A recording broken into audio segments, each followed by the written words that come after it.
Hello friends. तो हम लोग अप्लाइड मैथमेटिक्स सेकंड को आगे बढ़ाते हैं। ठीक है, अभी इसमें हम लोग क्या देखने जा रहे हैं, ध्यान से देखिएगा। अब हम लोग देखने जा रहे हैं नया नया चैप्टर स्टार्ट करने जा रहे हैं, या नया यूनिट, दूसरा यूनिट। और ये चैप्टर आपका 6 रहेगा। आई होप ये चैप्टर नंबर नहीं, हाँ चैप्टर 6 रहेगा। और नया यूनिट रहेगा डेफिनिट डेफिनिट इंटीग्रेशन। हिंदी में बोलते हैं निश्चित समाकलन। देखिए, निश्चित समाकलन में होना क्या है, आपने पढ़ा है अनिश्चित समाकलन। मान लीजिए कोई फंक्शन है एफ एक्स डी एक्स और इसका अनिश्चित समाकलन कैपिटल एफ एक्स है। ठीक है, कांस्टेंट यहाँ ले भी सकते हैं, नहीं भी ले सकते हैं, कोई दिक्कत नहीं है। मान लीजिए ये है, ठीक है। कांस्टेंट इसी फलन में भी आ सकता है। ठीक है, ये समझिए बात को। कोई जरूरी नहीं है कि कांस्टेंट यहाँ पे लिखना यहाँ पे जरूरी है। जब आप करते हैं प्रोसीजर तो वहां पे जरूरी होता है, लेकिन यहाँ पे कांस्टेंट हो सकता है इस फंक्शन के अंदर। तो ऐसे मान के चलिए कि मतलब इसका जो है इंटीग्रेशन अगर ये है कैपिटल एफ एक्स, तो अगर हम इसी पर क्या कर दें, एक लिमिट लगा दें, जैसे ए और बी, इनको बोलते हैं जो इंटीग्रेशन के लिमिट्स कहलाते हैं। इसको हम बोलते हैं लोअर लिमिट, ये डेफिनिट इंटीग्रेशन के लिमिट कहलाते हैं। और इसको बोलते हैं हम लोग अपर लिमिट। ठीक है, तो लोअर लिमिट और अपर लिमिट ये लगा दें, तो फिर जो आपका इंटीग्रेशन होता है वो कुछ इस तरह से हो जाता है कि उस वही फंक्शन कैपिटल एफ एक्स पे एक्स के जगह पर बी रख दीजिए, एक्स के जगह पर क्या कर दीजिए, बी रख दीजिए, और उसी फलन में एक्स के जगह पर क्या रख दीजिए, ए रख दीजिए, और दोनों का डिफरेंस निकाल दीजिए। यही डिफरेंस क्या कहलाता है, यही डिफरेंस जो कि एक कांस्टेंट होगा, एक नंबर होगा, इसी को हम क्या बोलते हैं, निश्चित समाकलन। ठीक है, डेफिनिट इंटीग्रेशन, इसी को हम लोग क्या बोलते हैं, निश्चित समाकलन यानी डेफिनिट इंटीग्रेशन। तो कुछ है नहीं, आपको करना क्या है, जैसे कोई इंटीग्रेशन दिया रहेगा उसका आपको इनडेफिनिट की तरह इंटीग्रेशन निकालना है बिना कांस्टेंट रखे हुए, और फिर फाइनली क्या कर देना है, अपर लिमिट उसमें रख देना है, और फिर माइनस करके क्या कर देना है, लोअर लिमिट रख देना है। जैसे क्वेश्चन लेते हैं और समझते हैं। ठीक है, क्वेश्चन पर आते हैं और समझते हैं। जैसे यहाँ पे ten square x d x, तो यहाँ पे आप इंटीग्रेशन कैसे करेंगे, तो ऐसे करेंगे, टेन स्क्वायर का हम करना जानते हैं क्या होता है, इसको हम लिख देते हैं सेक स्क्वायर एक्स माइनस 1। ठीक है, और लिमिट 0 टू क्या है, पाई बाई 4 है, ऐसे पढ़ते हैं, लिमिट 0 टू पाई बाई 4। तो integration 0 to pi by 4, sec square x minus 1 का इंटीग्रेशन क्या होगा, तो सेक स्क्वायर एक्स का हम लोग जानते हैं, सेक स्क्वायर एक्स का क्या होता है, टेन एक्स होता है, और माइनस 1 का क्या होगा, एक्स होगा। ठीक है, तो अब जब जैसे इंटीग्रेशन आप कर लेंगे वैसे ही क्या करेंगे, आप इसको ऐसे लिखेंगे, यानी जैसे ही आप इंटीग्रेशन कर लेते हैं वैसे ही आप इसको ऐसे या तो बड़ा ब्रैकेट लगा देते हैं, या डिप्लोमा में आपके ऐसे लाइन खींच देता है, क्या कर देता है, ऐसे लाइन खींच देता है 0 टू पाई बाई 4। अब क्या करेंगे, पहले ये रखेंगे पूरे में। ठीक है, तो ऐसे हो जाएगा 10 पाई बाई 4, एक्स की जगह पर रखेंगे, जहाँ जहाँ एक्स होगा एक्स की जगह पर फिर रखा पाई बाई 4, फिर जो हुआ उसको माइनस किया। ठीक है, फिर क्या रखा, 10 कौन सा वाला, नीचे वाला 0 माइनस 0। ठीक है, अब यहाँ पे क्या मिला, 10 पाई बाई 4 1 होता है, और पाई बाई 4 तो पाई बाई 4 ही रहेगा, और ये 10 0 0 और फिर ये 0, तो मीन्स खत्म पूरी बात। तो ये 1 माइनस पाई बाई 4 होता है, या फिर कह लीजिए आप 4 माइनस पाई बाई, ये आपका आंसर आएगा। तो हमेशा देखेंगे आप डेफिनेट इंटीग्रेशन एक कांस्टेंट आएगा। ठीक है, और वो होगा भी। ठीक है, तो ऐसे ही लगेगा। अब क्या हो सकता है, कभी कभी आपको क्या करना पड़ सकता है, सब्स्टिट्यूशन, यानी कि आपको क्या प्रतिस्थापन करना पड़ सकता है। तो उस केस में आप क्या करेंगे, तो मान लीजिए यहाँ पे हम मान लिए, माना e to the power x is equal to t. तो अब यहाँ पे क्या करिए, आप लगे हाथ लिमिट में जो वेरिएबल है उसको भी चेंज कर लीजिए। ठीक है, इससे काम आपका आसान हो जाएगा। मीन्स जब 0 टू 1 आप कर रहे हैं, e to the power x को किस में, x को देखिए, x वेरिएबल को आप t में बदल रहे हैं, और यहाँ पे जो लिमिट का मान है वो x में है, तो उसको भी t में करिए। तो उसके लिए हम क्या करेंगे, यहाँ पे रखेंगे, जब x बराबर 0 है, ठीक है, क्योंकि लोअर लिमिट क्या है, 0 है, x बराबर 0 है तो t का मान क्या होगा, t का मान 1 होगा। होगा कि नहीं होगा? क्योंकि क्या करेंगे आप, जब यहाँ e के पावर 1 रखेंगे, सॉरी e के पावर 0 रखेंगे, तो किसी भी नंबर के पावर 0 क्या होता है, 1 होता है। और जब x इज इक्वल टू क्या हो, x इक्वल टू 1 हो, तो t का मान क्या होगा, तो e के पावर 1 यानी e होगा, है ना। तो अब हमारा क्या हो गया, क्वेश्चन ऐसे हो गया, 1 टू e, इंटीग्रेशन का जो लिमिट हो गया वो क्या हो गया, 1 टू e हो गया। और सवाल में क्या हो गया, e to the power x dx is equal to dt होगा, जब इसको आप डिफरेंशिएट करेंगे तो, यानी e के पावर x dx dt हो गया, और ये हो गया cos t, तो cos t dt हो गया। अब यहाँ पे क्या कर लेंगे, समाकलन कर लेंगे, cos का क्या होता है sin t, तो sin t हो गया, और लिमिट रख देंगे 1 to infinite, sorry 1 to e। अब क्या होगा, upper limit sine e minus lower limit यानी साइन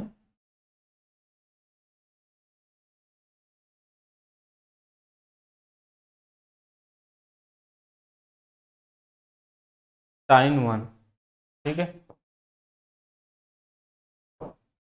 जो कि आई होप ये होना नहीं चाहिए, ठीक है, साइन 1।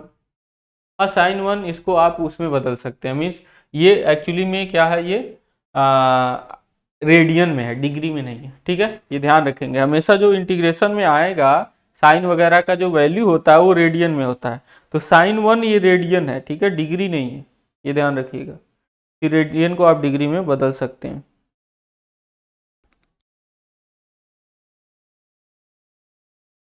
ठीक है, सही है आंसर, इसमें कोई गड़बड़ी नहीं है। अब इसके बाद एक और सवाल करते हैं हम लोग। इसके बाद ये है 0 to pi by two a square. अब यहाँ पे देखिए ये वाला आपको याद आ रहा होगा, दोनों क्या है, एक कॉस स्क्वायर एक साइन स्क्वायर। इसमें हमने बताया था कि कॉस स्क्वायर एक्स से क्या कर दीजिए, डिवाइड कर दीजिए, तो इसको हम ऐसे सॉल्व करेंगे, यानी कि आपको इनडेफिनिट आना चाहिए डेफिनिट लगाने के लिए, थोड़ा बहुत तो आना ही चाहिए, ठीक है, cos square x d x upon, यहाँ पे क्या हो जाएगा, a square cos square x divided by cos square x plus b sine square x divided by cos square x. यहाँ से क्या हो जाएगा, 0 टू पाई बाई टू, तो ये हो जाएगा sec square x d x upon, ये हो जाएगा ए स्क्वायर प्लस, या बी स्क्वायर है, b square tan square x, ठीक है। तो यहाँ पे हम क्या कर सकते हैं, यहाँ पे हम कर ये सकते हैं कि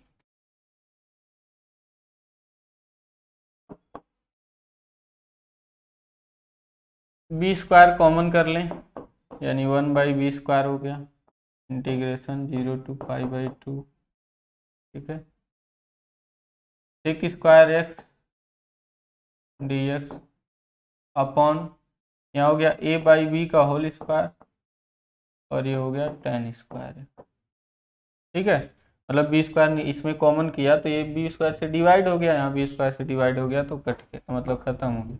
अब यहाँ से टेन एक्स को हमको क्या मानना होगा, टी मानना होगा, तो मान लेंगे, माना टेन एक्स बराबर टी, टेन एक्स बराबर टी, जैसे माना तो sec square x d x is equal to क्या हो गया, डी टी, और यहाँ से हम लिमिट भी चेंज कर लेंगे, ठीक है, ताकि वापस से फिर रखना ना पड़े, वहीं पे सब कुछ सॉल्व हो जाए, ठीक है। देखिए ऐसा नहीं है कि ये नहीं मानेंगे तो होगा नहीं, फिर वहाँ पे क्या करना होगा, आपको पूरा सवाल जो है ऐसे इनडेफिनिट की तरह सॉल्व करना होगा, फिर टी को उल्टा एक्स में रखना होगा, फिर एक्स की जगह पर 0 और पाई बाई टू लिमिट रख के आप निकालेंगे, तो इससे अच्छा यहीं पे चेंज कर लीजिए।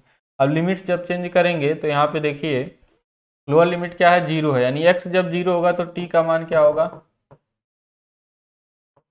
वेन x 0 तो t का मान क्या होगा, tan 0 क्या होता है, 0 होता है, और जब x का मान क्या हो, पाई बाई टू हो, तो फिर t का मान क्या होगा, यहाँ tan पाई बाई टू रखेंगे, tan pi by to 90 degree क्या होगा, इनफाइनाइट, ठीक है, t का मान क्या होगा, इनफाइनाइट, ठीक है,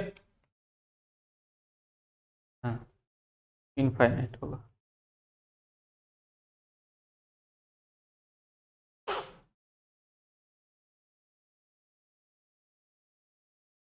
तो आगे सॉल्व सॉल्व करते हैं इस सवाल को, तो फिर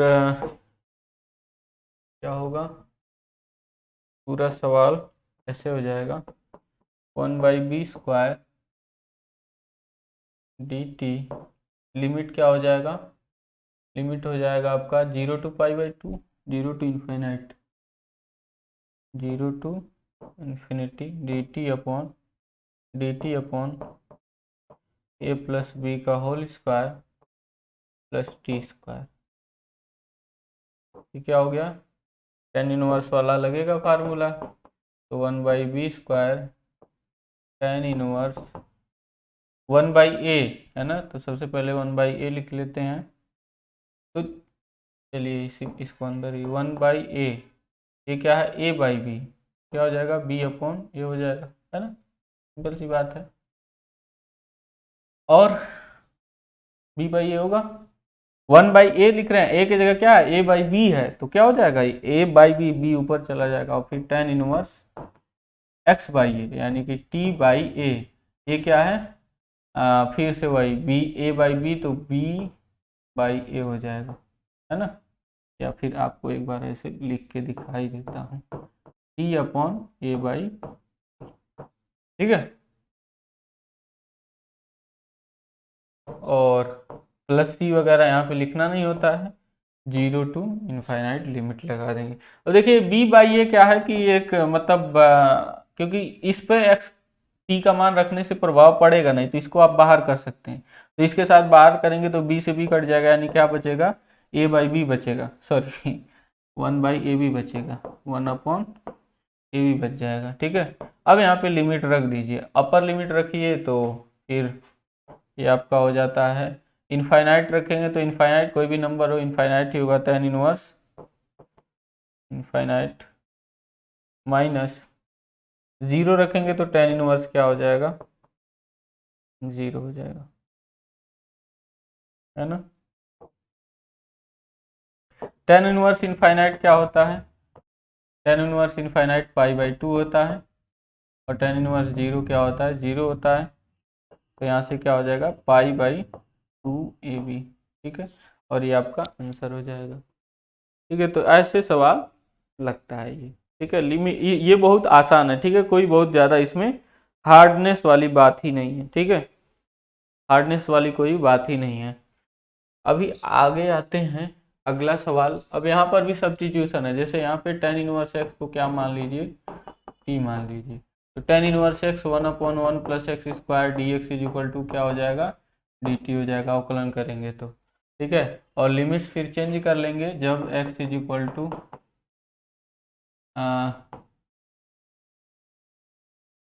हाँ जब x इक्वल टू 0 है तो t का मान क्या होगा, देखिए 0 रखिए तो t का मान हो जाएगा 0, और जब x इक्वल टू क्या हो 1 हो तो t का मान क्या हो जाएगा, यहाँ पे 1 रखिए तो tan इनवर्स 1 क्या होगा π/4।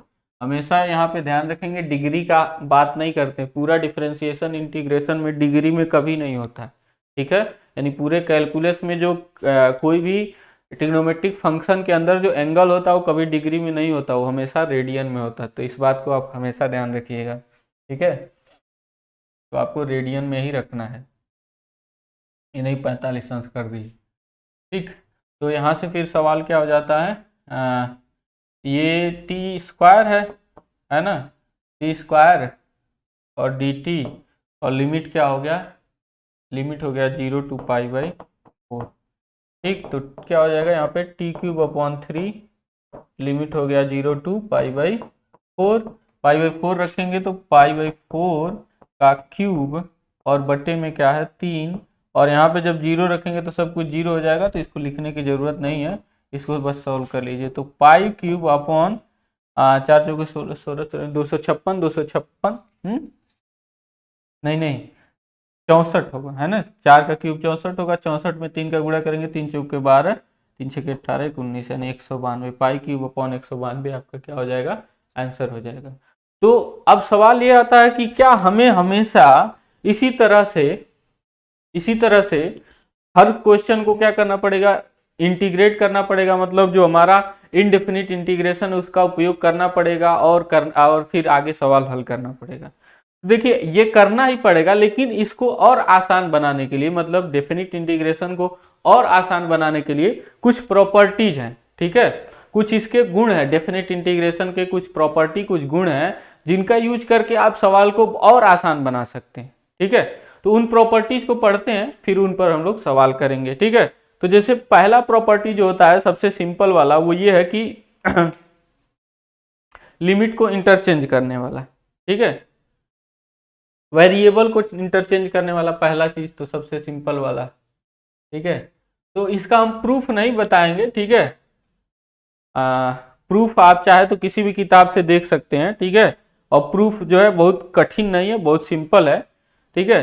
तो बताते हैं आपको, जैसे पहला जो प्रॉपर्टी होगा वो ये होगा, ये हम लिख रहे हैं properties of definite integration,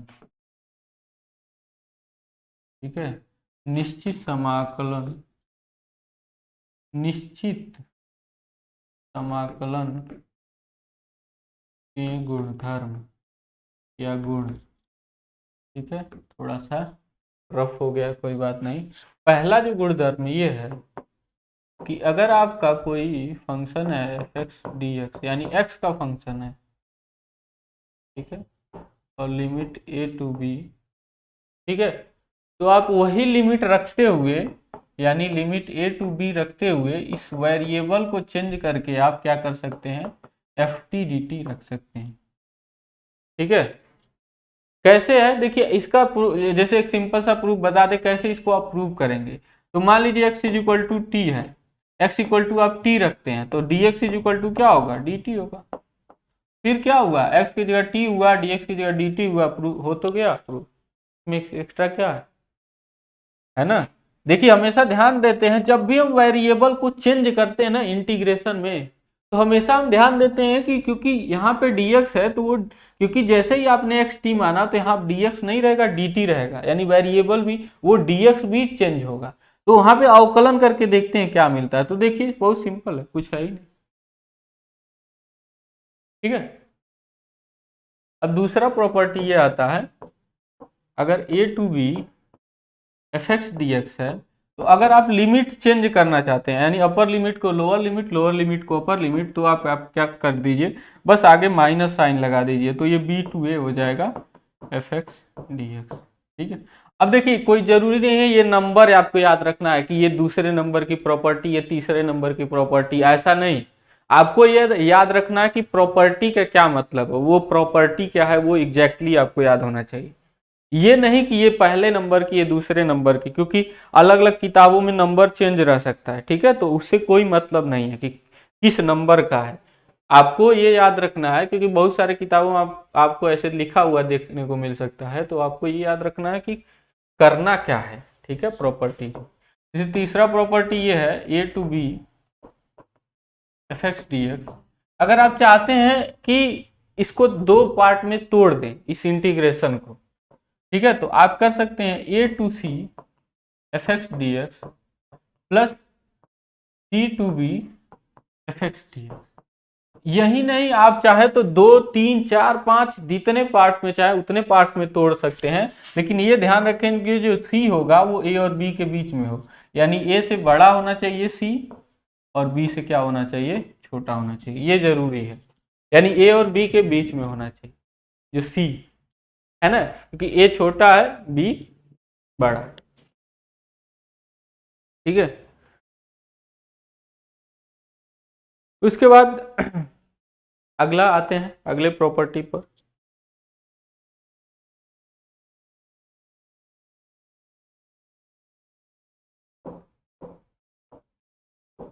zero to A f(x) dx जो होता है वो होता है 0 to a f(a minus x dx), ऐसे आप लिख सकते, ठीक है। अगर आपका ऐसे इंटीग्रेशन हो 0 टू ए f(x) dx, तो आप क्या वहाँ पे क्या लिख सकते हैं, 0 to a f(a minus x dx), ठीक है। एक प्रॉपर्टी ये हो गया। इन सभी प्रॉपर्टी का जब हम क्वेश्चन में यूज करेंगे ना तभी आपको मजा आएगा, तब आपको अच्छे से समझ। अभी तो याद कर लीजिए, ठीक है, काइंड ऑफ समझ लीजिए कि क्या करना है क्या नहीं करना है। ठीक है। एक ये आता है अगर माइनस ए टू ए कोई लिमिट हो, यानी सेम लिमिट हो, यहाँ पर माइनस में यहाँ पे प्लस में हो एफ एक्स डी एक्स, तो इसके दो मान हो सकते हैं। दो मान क्या क्या हो सकते हैं, एक हो सकता है 0, दूसरा हो सकता है 2 0 to a f x d x.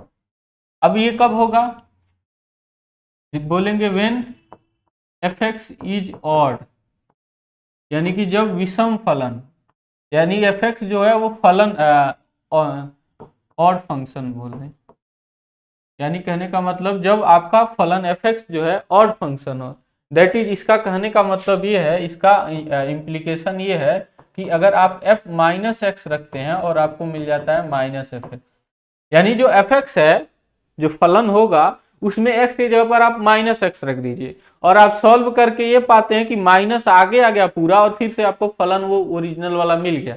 तो ऐसे फलन को हम बोलते हैं ऑड फंक्शन, ठीक है, ऑड फलन, विषम फलन बोलते हैं। और विषम फलन में होता ये है कि विषम फलन में होता ये है कि उस केस में minus a to a f x d x का मान 0 हो जाता है डायरेक्टली, ठीक है।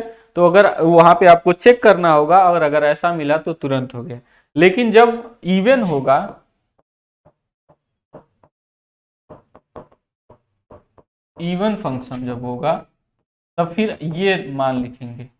तो इवन फंक्शन से मतलब ये है कि f माइनस एक्स, यानी उसमें आप रखते हैं तब भी आपको एफ एक्स ही मिलता है। जैसे मान लीजिए यहाँ पे है साइन एक्स, ठीक है, तो साइन एक्स क्या है, एक ऑड फंक्शन है, क्योंकि जब आप यहाँ पे मान लीजिए एफ एक्स है आपका साइन एक्स, तो जब आप यहाँ पे x की जगह पर माइनस एक्स रखते हैं तो साइन माइनस एक्स आप जानते हैं, sine minus x minus sine theta होता है, साइन एक्स होता है ना। तो यहाँ पे ये माइनस आ गया ना, तो ये क्या हो गया, ये एक ऑड फंक्शन है। वही cos x जब आप लेंगे तो cos x इवन फंक्शन है, ठीक है, क्योंकि cos माइनस एक्स क्या होता है, प्लस cos x होता है, ठीक है।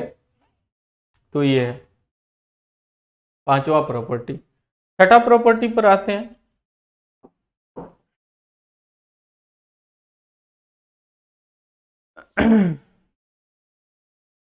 छठा वाला ये रहेगा 0 to 2a F x d x, 0 to 2a F x d x, ठीक है। तो यहाँ पर भी दो चीजें हैं, यहाँ पर भी इसके भी दो मान लेंगे। एक 0 लेंगे अगर आपको एफ टू ए माइनस एक्स जो है माइनस एफ एक्स के बराबर मिलता है, ठीक है, 0 to 2a F x d x, कुछ है ना, इसी का जो है वो है, ठीक है, इसी का वो काइंड ऑफ एक अलग रूप है, ठीक है, जो ऊपर वाला पढ़े उसी का एक अलग रूप है। 0 to 2a F x d x है, तो 2 0 होगा अगर एफ टू ए माइनस एक्स क्या हो, माइनस एफ एक्स हो, और आपका 2 into 0 to a F x d x होगा। यानी इस दो को क्या कर सकते हैं, आप आगे ला सकते हैं, ठीक है, दो को आप क्या कर सकते हैं, आगे ला सकते हैं, अगर आपका क्या हो एफ टू ए माइनस एक्स एफ एक्स के ही बराबर हो। अब ये एक एक प्रॉपर्टी जो है ना, जब क्वेश्चन करवाएंगे तो वहां से आपको एक एक प्रॉपर्टी का असली मतलब समझ में आएगा, ठीक है। अभी तक बस इतना ही रहेगा, ठीक है, ये पूरा प्रॉपर्टी हो गया, हम लोग प्रॉपर्टी पढ़ लिए, ठीक है। अब अगले क्लास में हम लोग देखेंगे इस पर सवाल, ठीक है, और सवाल के बाद जो है फिर आगे देखा जाएगा। तो मिलते हैं आपसे नेक्स्ट क्लास में, थैंक यू।